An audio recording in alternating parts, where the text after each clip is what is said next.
Charles yena mar mondo mi arwa ketwa ka intere studio marwe county ma Kisumu kanyo winjo kanyo kaka city manager ma injalup neno loso ko wacho ni kaluore kod lil mar aluora ka achiel kod muoch mar tuo mar nyaldiema ema nomiyo lor chiro Makibuye. Kata kamano johala to ywak ni ne olore maonge milome kata notice mora mora mane ochiwnegi. Adiera nitiere kanye ang'o momiyo lor chiro Makibuye to bende notice nochiwne johala kapok olor chiro makamano. Charles.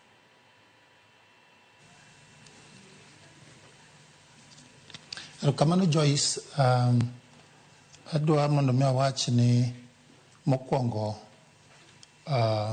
watimo mos ne oganda duto mag chiro matimo hala e chiro Makibuye nikech gima notimore. Wang'eyo maler ni hinyruok mathoth osetimore ne johala ma ok wanyal tamore, to dwaro mondo wang'e gima notimore momiyo no wakawo okang' machal kamano. The Public Health Department notimo assessment margi e chiro magiyudo ni nitiere gik ma nyalo miyo landruok mar tuo mar nyaldiema medre e chiro kendo e county mangima kata the whole region mar Kenya. Ma biro nikech wach kolera ma waduto wang'eyo ni kolera nitiere sections of the country. Nairobi entie, Migori entie, Kisumu be entie, Nyando kod Kadibo oseyud cases. Ma nitie cases mosebedo confirmed, wasebedo nyaka gi deaths within the county. But nitie nyaka case ma nosebedo addressed and handled osiptandwa ma Lumumba machiegni kabisa kod Kibuye, ma nyiso ni bedo ni tuo ni ok en tuo ma yot ahinya, onyalo hinyo oganda kuom thuolo matin. Ok ne wanyal kawo thuolo mondo wawe mondo bed ka olandre. Kuom mano ne Department mar Health ondiko notice ma wacho ni mondo cease operations e market Makibuye mondo mi olos gik mane gi assess maginwang'o ni nyalo kelo landruok mar tuo mapiyo.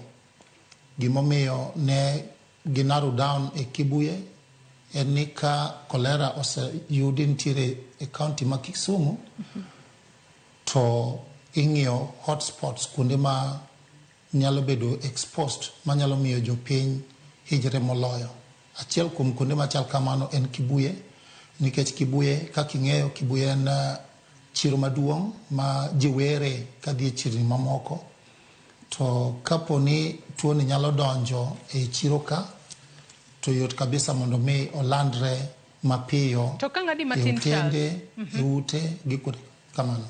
Kang'adi mana matin Charles, wacho kanyo ni county mano mochung' ne public health, department mar public health e county ma Kisumu ne otimo assessment e chiro Makibuye kanyo boyango ni en achiel kuom kuonde ma tuo mar nyaldiema nyalo landore ahinya kapo nochopo kanyo. Kata kamano assessment makama notim kuom thuolo maromo nade, to un kaka city manager kata telo mano mar boma ma Kisumu nwacho ni public health kata department mar public health nomiyo notice mar mondo mi une kaka unyalo loro chiro Makibuye. Tiwinjo kanyo kaka johala ywak ni chiro makamano lor maonge notice. To ka public health nosemiyo notice ni chiro Makibuye ni nyalo kelo landruok mar tuo mar nyaldiema kaluwore kod chal mare, notice no bende nuchwalo ne jopiny, to ne notice mar ndaladi kata seche moko jumbe adi kata seche adi kapok nolor chiro Makibuye. Charles.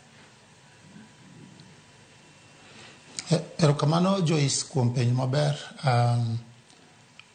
Ka ne jo health ondikonwa ne giwacho ni mondo wa cease operations mag chiro immediately, nikech nyaldiema en tuo ma ok rit godo.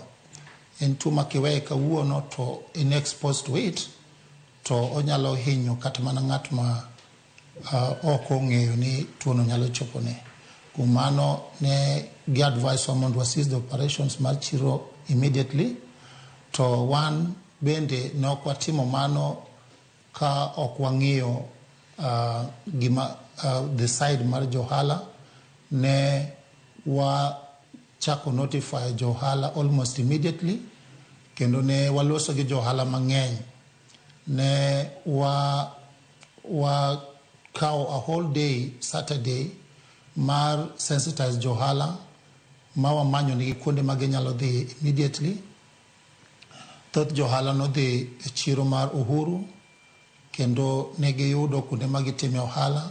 Ma anyalo wacho ni chieng' Saturday mane mokwongo no, chiro nodhi maber e Uhuru kocha. Joma moko ne wayienegi ma obedo opangre kuonde ma ok ginyalo yudo hinyruok e bath chiro, nikech magi duto ne watimo ni mondo wayud thuolo mar respond to issues mane public health raise, ma ne gin issues ma romo 5. Achiel kuom gik mane gi raise ne en ni chiro ne onge kod pi. Mar ariyo mane gi raise ne en takataka mane obimbore to gi lil mar chiro kuonde ma ji timo ohala. Mar adek mane gi raise ne en choche mantie e chiro mane ok nitie condition mar ler mane nyalo miyo tuo landre mapiyo. Mar ang'wen mane gi raise ni kama gi duto timore to nitiere open cooking, tende ni ji tedo e chiro to ng'eni kaka gimulo chiemo expose jok manyalo chiemo go eko ne tuo machal kama. Kendo mogik mane gi raise ne en ni nitiere since ni koth chwe to nitiere kaka jo ohala moko mathoth nogedo e wi drainage, mogeng'o drainage, kendo moko bende nogeng'o access points ma inyalo wuoth godo e chiro kitimo response moramora. Koro kuom gik moko ang'wen gi mondo mi ne wa respond, ne nyaka wanyis johala mondo wayud ne kama chielo gidhi gitime ohala ka watimo response e thuolo machuok moloyo. Emomiyo ne nyaka giwuogi, nikech e timo ler ni nyaka ne watim gimiluongo ni fumigation. Fumigation en olo chemicals. Ok wanyal timo mano ka chiemo mantie ma ji uso e chiro nitie, kendo ok wadwa mondo mi wachak wakel hinyruok moro ne jo ohala. Kuom mano ne wayudo negi alternative places ma gitime ohala. Iwacho kanyo